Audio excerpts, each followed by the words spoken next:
nagpipaglamer. So, ayun, yung pupunta natin doon. Tayo doon.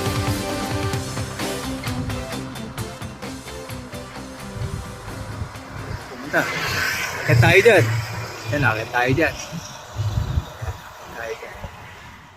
Akit tayo dyan.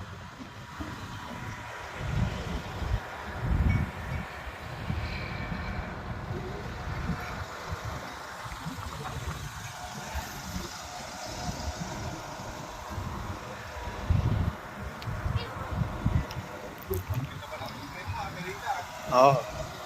Installment namin nabili, kinuha yan. Sa installment namin nabili. Dalawa kasi yan eh, magkapatid kami, dalawa ka, binili. Pina-home credit namin yan. 2 taon namin binayaran yan. Parang isang kon rin yan, motor. Oo, parang ganun nang inabot mo. Ano, cost din naman. Ano na rin, ginagamit. Pwede na rin pang malayuan, pwede na rin pang radrad.